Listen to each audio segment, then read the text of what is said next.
The United States intercepted and took control of another vessel off Venezuela's coast on Saturday, according to a U.S. official, marking the second such operation this month as the Trump administration increases pressure on the government in Caracas.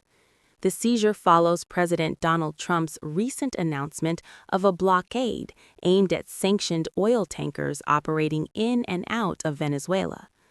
Earlier this month, U.S. authorities confiscated the oil tanker Skipper, which was sanctioned for its links to Iran.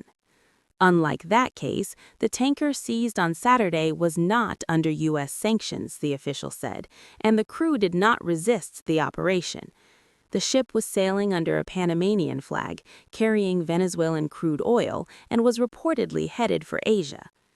The operation took place in international waters and was led by the U.S. Coast Guard, with support from the U.S. military.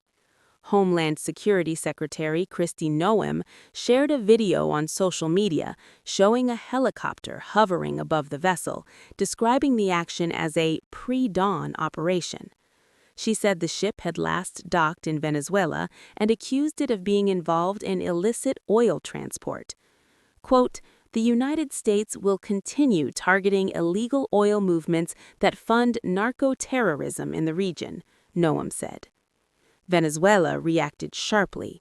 Foreign Minister Ivan Gil announced that Iran had offered assistance in response to what he called U.S. acts of piracy and international terrorism. Gil said he spoke with Iranian Foreign Minister Abbas Araghchi to discuss regional developments and what he described as the seizure of ships carrying Venezuelan oil. According to Gil, Tehran expressed full solidarity with Caracas and pledged cooperation in multiple areas, accusing the U.S. of violating international law. The latest vessel seizure adds to mounting economic pressure on Venezuela, whose oil industry has already been strained by expanded sanctions earlier this year. Trump has also warned of potential land-based strikes, further escalating tensions.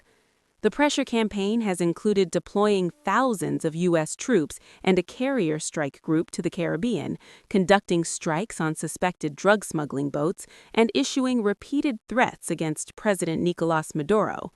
The U.S. military says it has destroyed dozens of alleged drug vessels, killing more than 100 people, actions the administration says are aimed at stopping drug trafficking and migrant flows. Critics, however, view the moves as part of a broader effort to force Maduro from power. Trump's focus on Venezuela's oil has been central to the strategy. He has said the U.S. should gain access to the country's energy resources if Maduro is removed. Venezuela's oil industry is controlled by state-owned PDVSA, while Chevron remains the only U.S. company operating there under a limited sanctions exemption. Despite holding the world's largest proven oil reserves, Venezuela produces far below capacity due to sanctions, with much of its crude exported to China. Caracas condemned the announced blockade earlier this week, calling it dangerous and irresponsible.